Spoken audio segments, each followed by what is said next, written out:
Hello friends, welcome to SAVS family channel. இன்றைக்கி இந்த வீடியோவில் வாயில் வச்சதையும் வெண்ணெய் மாதிரி கரையிற மாதிரியான ஒரு சக்கரை பொங்கல் எப்படி செய்கிறது நம்ம பார்க்க போகிறோங்க. நான் சொல்கிறேன், இந்த ஒரு பொருள் சேர்த்தா போதுங்க. டார்க் வெள்ளத்தோட கலரில் சக்கரை பொங்கல் ரொம்ப ரொம்ப டேஸ்டியாக குக்கரில் அதுவும் 5 நிமிஷத்தில் ஈஸியாக செஞ்சு முடிச்சிடலாங்க. நம்ம சேனலை இப்போ தான் ஃபஸ்ட் டைம் பார்க்குறீங்கன்னா சப்ஸ்கிரைப் பண்ணிக்கோங்க. வாங்க ஃப்ரெண்ட்ஸ், எப்படி செய்கிறது நம்ம வீடியோக்குள்ளார போகலாம். சக்கரை பொங்கல் செய்கிறதுக்கு ஒரு குக்கரை அடுப்பில் வச்சுக்கலாங்க. நான் இன்றைக்கி 1 கப் மெஷர்மெண்ட் கப்பு எடுத்திருக்கேங்க. அதில் 1/4 கப் அளவுக்கு பாசிப்பருப்பு எடுத்திருக்கேங்க. இது 50 கிராம் இருக்குங்க. இப்போ இது குக்கரில் சேர்த்துக்கலாங்க. இது அப்படியே சேர்க்குறதுக்கு பதிலாக நம்ம வறுத்து சேர்த்துக்கலாம். இப்போ அடுப்பை சிம்மில் வச்சுட்டு நல்லா ஒரு முறை வறுத்துக்கலாங்க. இது பொன்னிறமாக வரணும்னு இல்லைங்க, நல்லா ஓரளவுக்கு வறுத்து எடுத்தோம்னா போதும். நல்லா வறுபட்டுருச்சு.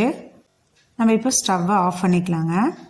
இப்போ நம்ம எடுத்துருந்த அந்த 1 கப் மெஷர்மெண்ட் கப்லேயே நான் 1 கப் அளவுக்கு பச்சரிசி எடுத்திருக்கேங்க. இது 250 கிராம் இருக்கும். இப்போ இது ரெண்டையுமே தண்ணி ஊற்றி நல்லா களைஞ்சிக்கலாங்க. ஒரு 3 முறை நல்லா தண்ணியை ஊற்றி இந்த மாதிரி கழுவிக்கோங்க. இதில் நம்ம காய்ச்சின பால் 1 கப் அளவுக்கு நான் சேர்த்துக்கிறேன். பச்சை பால் சேர்க்காதீங்க, நல்லா காய்ச்சின பாலாகவே சேர்த்துக்கோங்க. பால் நல்லா திக்காக இருக்கணுங்க. திக்காக இருந்ததுன்னா பொங்கல் நல்லா டேஸ்ட்டாக இருக்கும். இப்போது தண்ணி சேர்த்துக்கலாம். அதே கப்லேயே 4 கப் அளவுக்கு தண்ணி சேர்த்துக்கலாங்க. இப்போ நம்ம 1 கப் பால் சேர்த்துருக்கோம், 4 கப் தண்ணி சேர்க்குறோம். இது 1 கப் அரிசிக்கும் 1/4 கப் பருப்பும் நம்ம சேர்த்ததுக்கு சரியாக இருக்குங்க வேகிறதுக்கு. இப்போ ஸ்டவ்வை ஆன் பண்ணிக்கலாம். ஆன் பண்ணிவிட்டு குக்கரை மூடி 3 விசில் விட்டால் சரியாக இருக்குங்க. ஏன்னா நம்ம சேர்த்துருக்க பொருள்கள் பார்த்திங்கன்னா அரிசியும் பருப்புமே உடனே வெந்துடுற பொருள்கள் தான். ஸோ 3 விசில் விட்டிங்கன்னா சரியாக இருக்கும். இப்போ வேறு ஒரு பாத்திரத்தை அடுப்பில் வச்சுக்கலாங்க. உருண்டை வெல்லம் நான் நுணுக்கி வச்சுருக்கேங்க. அதில் 1/2 கப் அளவுக்கு வெல்லம் சேர்த்துக்கலாம். இதில் 1/2 கப் அளவுக்கு நாட்டு சக்கரை சேர்த்துக்கலாங்க. இந்த நாட்டு சக்கரை சேர்க்குறப்போ பொங்கல் நல்ல திக்கான டார்க்கான கலரில் நம்மளுக்கு கிடைக்குங்க.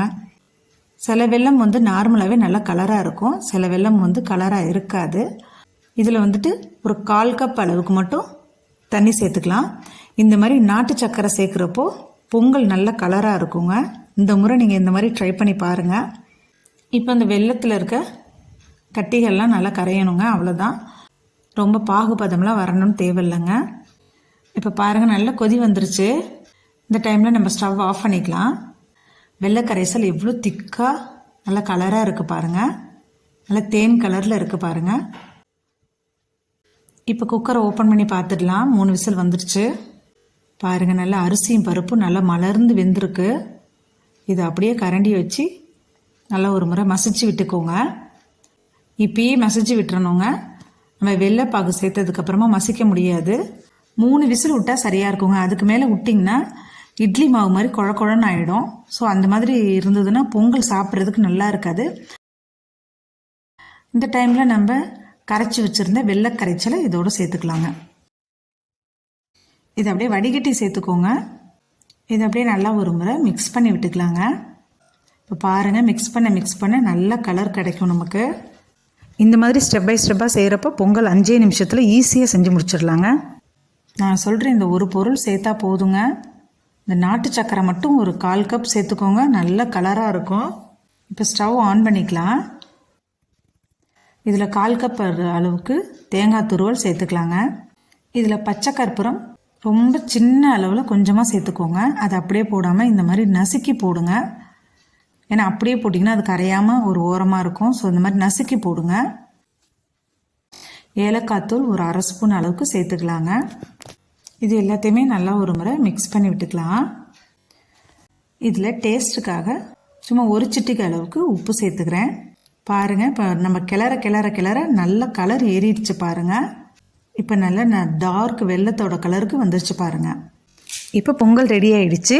இப்போ முந்திரி பருப்பு திராட்சையை வறுத்துக்கலாங்க. அதுக்கு ஒரு கடாயை அடுப்பில் வச்சுட்டு 4லேருந்து 5 ஸ்பூன் அளவுக்கு நெய் சேர்த்துக்கலாம். இதில் ஒரு கைப்பிடி அளவுக்கு முந்திரி பருப்பு சேர்த்துக்கலாங்க. முந்திரி பருப்பு ஓரளவுக்கு வறுபட்டதுக்கு அப்புறமா நம்ம திராட்சையை சேர்த்துக்கலாங்க. இப்போ திராட்சையை கொஞ்சம் சேர்த்து அதையும் நல்லா பலூன் மாதிரி உப்பி வரணுங்க. அந்தளவுக்கு நல்லா ஒரு முறை வறுத்து எடுத்துக்கலாம். இப்போ நல்லா வறுத்தாச்சு. இதை நம்ம பொங்கலோடு சேர்த்துடலாங்க. இது மேலே ஒரு 4 ஸ்பூன் அளவுக்கு கடைசியாக அந்த மாதிரி நெய் சேர்த்துக்கலாம். இப்படி சேர்க்குறதுனால நல்ல பொங்கல் நல்ல நெய் வாசனையோடு சாப்பிட்றதுக்கு ரொம்ப ரொம்ப டேஸ்ட்டாக இருக்குங்க. அவ்வளோதான் ஃப்ரெண்ட்ஸ், நம்மளுக்கு சுவையான மணமான சக்கரை பொங்கல் ரெடி ஆகிடுச்சு. நான் சொன்ன இதே அளவுகளில் நீங்களும் பொருள்களை சேர்த்து செஞ்சு பாருங்கள். எப்படி இருக்குன்னு கமெண்ட் பாக்ஸில் கமெண்ட் பண்ணுங்கள். நம்ம சேனலை சப்ஸ்கிரைப் பண்ணிவிட்டு லைக் பண்ணுங்கள். இந்த வீடியோ உங்களுக்கு பிடிச்சிருந்ததுன்னா உங்கள் ஃப்ரெண்ட்ஸ் அண்ட் ஃபேமிலி மெம்பருக்கு நிறைய ஷேர் பண்ணுங்கள். திரும்ப உங்களை நான் வேறொரு வீடியோவில் சந்திக்கிறேன். Bye bye.